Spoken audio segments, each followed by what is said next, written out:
will first hear Ana Cláudia Romano Ribeiro, and it's my great pleasure to welcome my friend Ana Cláudia, this long-distance traveler, from the now Federal University of São Paulo. After a master's degree in anthropology at the University of Paris-Nanterre in France, and after years of research in various utopian fictions, Dr. Romano Ribeiro defended her doctorate on the 16th century French utopia, La Terre Australe Connue, by Gabriel de Foigny, which she translated into Brazilian Portuguese with the title A Terra Austral Conhecida. Okay? Yeah. Dr. Romano Ribeiro is the co-editor of the above-mentioned journal Morus, and one of the managers of the Research Center on Utopias at the University of Campinas in São Paulo. She does not shy from tackling texts in Latin, in French, in Italian, on top of her native Brazilian Portuguese. And today she will try her newly acquired English to speak to you about, to interest you in her current study on Thomas More's Utopia, which she has just translated into Brazilian Portuguese. So prepare your ears for a real symphony of words, as Dr. Romano Ribeiro will talk to you about translating the figures of sound from Utopia's first book into Brazilian Portuguese. Up to you, Ana Cláudia. Thank you very much for your very kind presentation. I had never been interested in the Latin text of Thomas More's Utopia, published in 1506, and I had always read its translations. In 2002, I took up the study of French utopias of the 16th and 17th centuries, and became curious about the text with which all French utopias seemed to dialogue at a time when Latin was still the lingua franca of the literate circles. This eventually led me to translate the Latin version of the Utopia into Brazilian Portuguese. What was my surprise when I found out a musical text full of sound features that were missing in translations, which seemed to emphasize the spirit rather than the letter.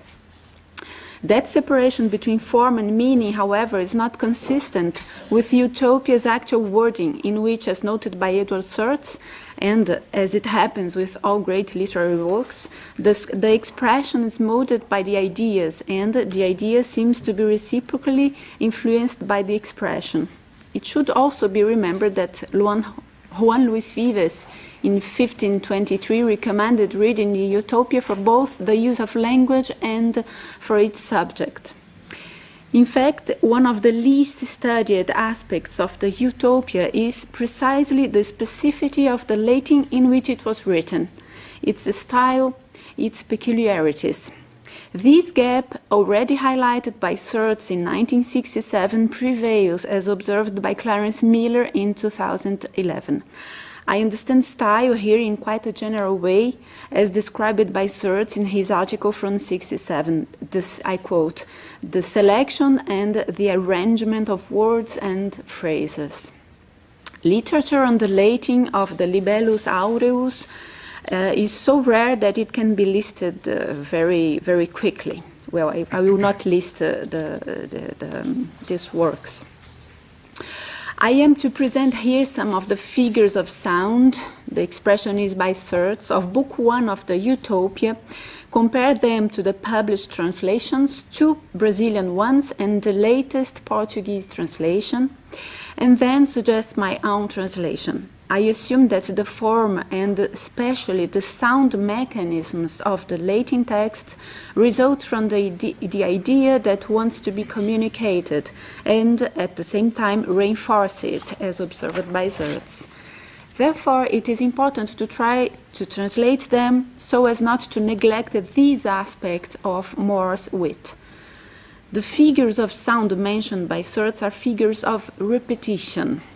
That is to say, they are the repeated placement in the discourse of a phrasal part that had already been employed.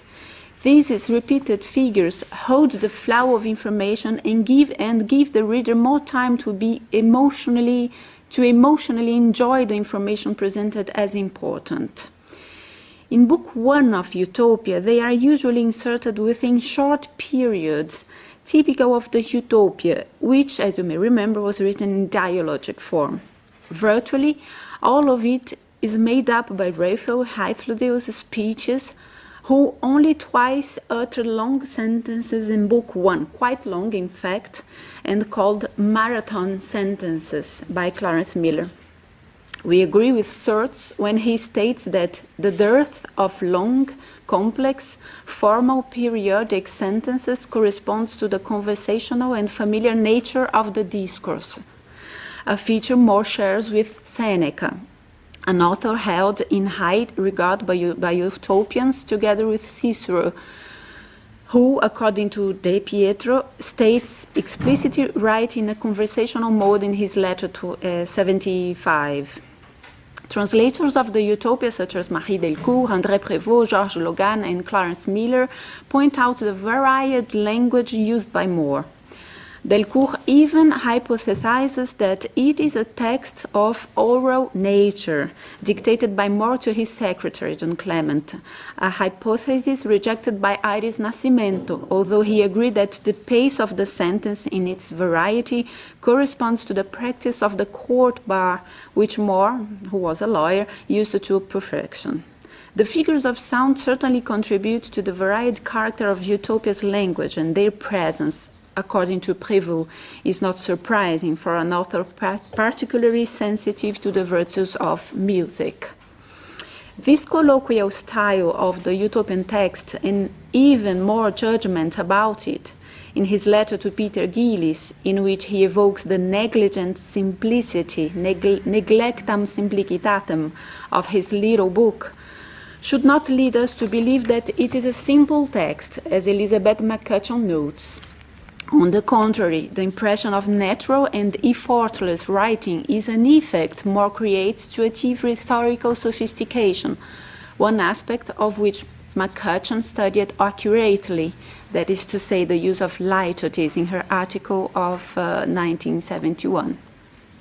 Prévost notes that simplified syntactic structures, as well as modes and tenses that don't follow the uses of the consecutio temporum of classical Latin and seem to reproduce the spontaneity of spoken language, are used side by side with formally more elaborated structures.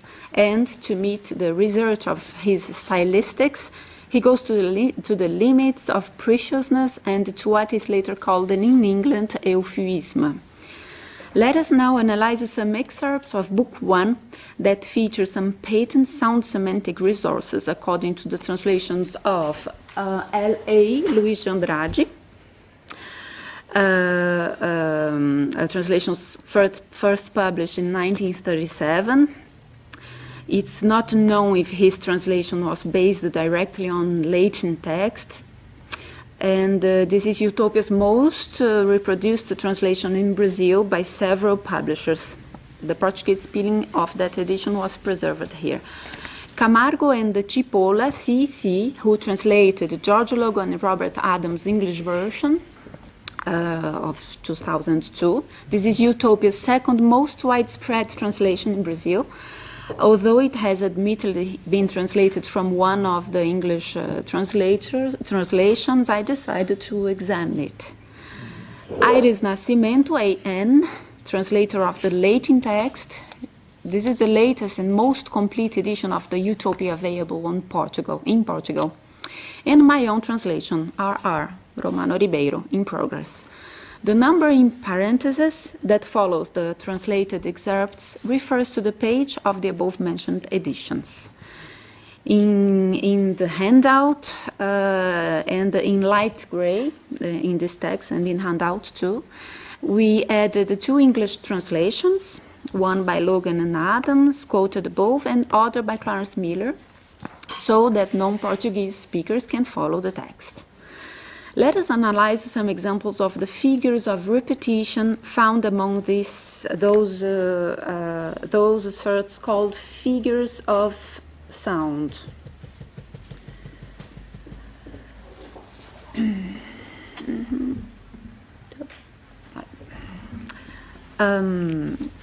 Among these, we focus on those relating to repetition of word parts. I won't fully comment on the translational options, but we only briefly mention some plays of sounds that caught my attention while I was translating.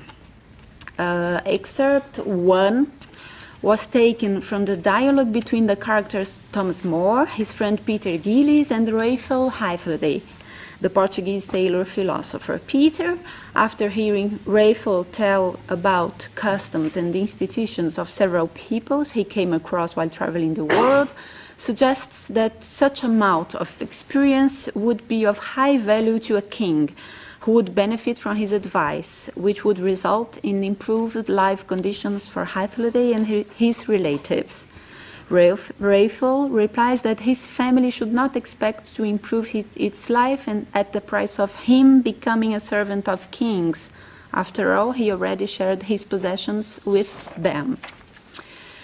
Well, the wordplay between servitium, seruias, and inseruias is based on a paronomastic organic change that confronts three words with the same root, similar in sound and whose difference in meaning is emphasized by Peter's answer.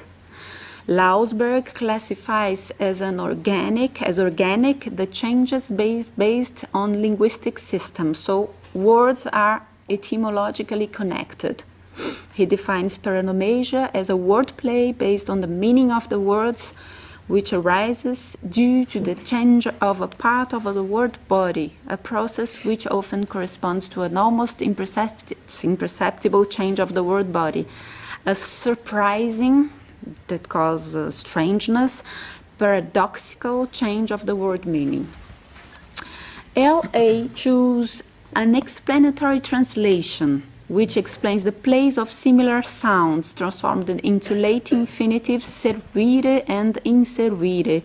The syntagma bona verba was eliminated, as we can see, thus suppressing Hythloday's judgment about Peter's words. But verba is resumed in two Latin words, duas palavras latinas, highlighting the infinitives, calling the reader's attention to the fact that they are Latin words.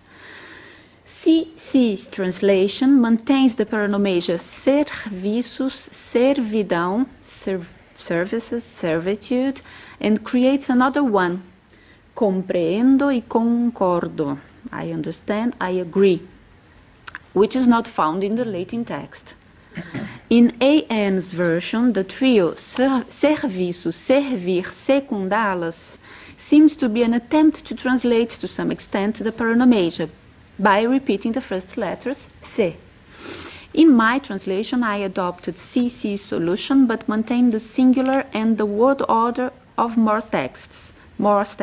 First, the negative form, não seria servidão, then the affirmative clause, mas serviço. I also maintained the original spelling of Peter's name to reveal his origin, Antwerp, in the region of Flanders. The alliteration of verba visum was only maintained by an and rr in the pair palavras parecer. Well, excerpt 2. Excerpt 2 was extracted from a speech by Hythloday in which he reproduces the dialogue between him, a lawyer, and Cardinal Morton. Prior to excerpt 2, we find Hythloday's analysis of the reasons that lead people to steal, the main one being the breeding of sheep that become devourers of men. Landowners, no longer satisfied with their income, turned all their land into sheep pasture, stopped cultivating it, and expelled the peasants. They are the subject of the verbs in the following section. The pair prosint, obsint, two verbs in the third person plural of the present subjunctive, plays with organic changes. The prefixes pro and ob resulting in opposite meanings of a verb formed by the same radical, sum. The first three translations don't maintain the paronomasia, which, through repetition of form, emphasizes the antonymy.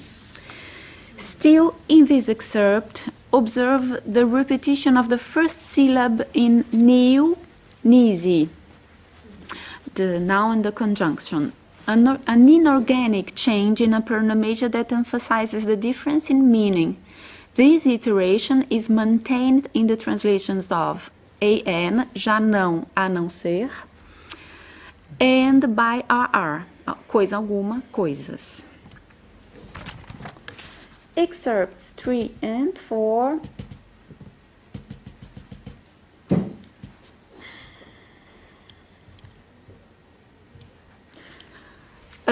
belong to the same reply made by Heiterdey that contains excerpt 2.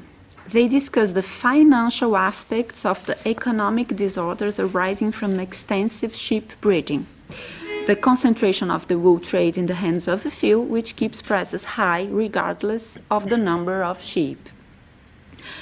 In this excerpt 3, increscat and decrescit compound terms similar in form not only have different prefixes, but also differ in tense, third person singular, present subjunctive, and indicative.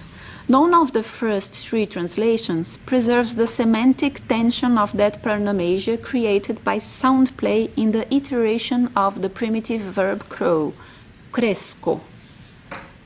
I've tried to maintain it with acrescesse, decresceria. Two parallelisms are found in excerpt 4. First, the sound match between the neutral nouns monopolium, oligopolium, a pronomesia maintained in CC's and AN's translation. The second parallelism formed by the litotes, non potest, and by repeating the primitive verb in potest, sounding like est, possum, sum, was maintained by LA and AN. I tried to preserve both using impossível monopólio, oligopólio possível. Here too, it can be said that the meaning is emphasized by means of repetition, by means of the figures of sound. Excerpt 5, as excerpts 2, 3, and 4, are also part of Heiterdey's long speech in which he recounts the dialogue that took place at a dinner given at Cardinal Morton's home. Taken from a part called Comic Intermezzo by Prévost, the sentence below involves two characters present at the dinner, a parasite mimicking a jester, and a mendicant friar. It's part of Heiterdey's description of that jester who, when he realizes his success in annoying the friar by comparing him to a vagabond, keeps teasing him. In the end, the fool proves wise and the friar a fool.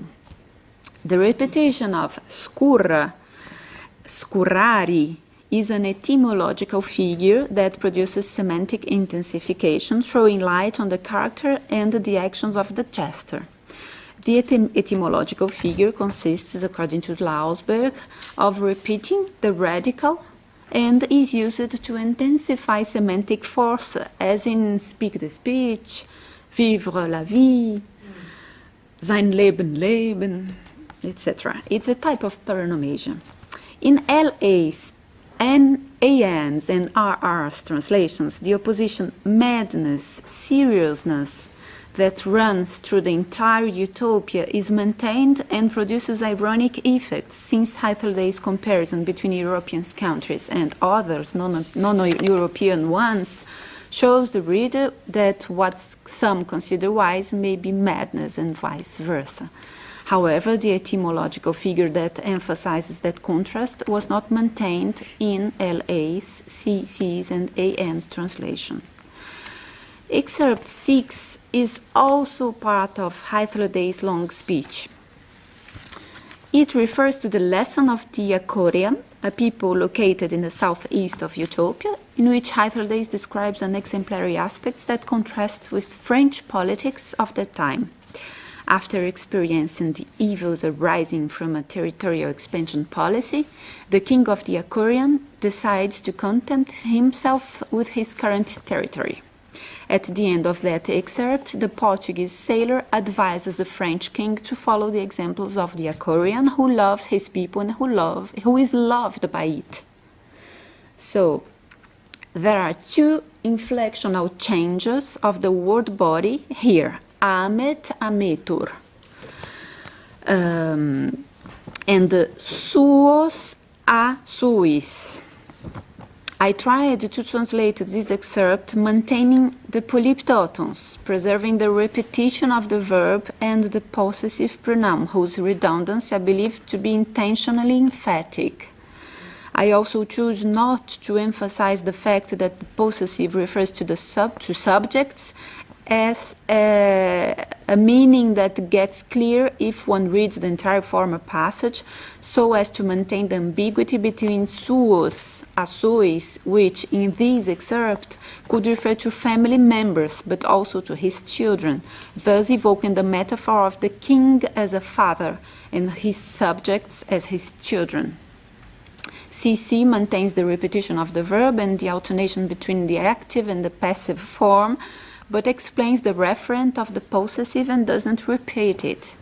The choice of non-repetition, non-variatio, we could call it, seems to generally characterize the translational choices of the first three translators in the examples analyzed so far. Before the next excerpt, number 7.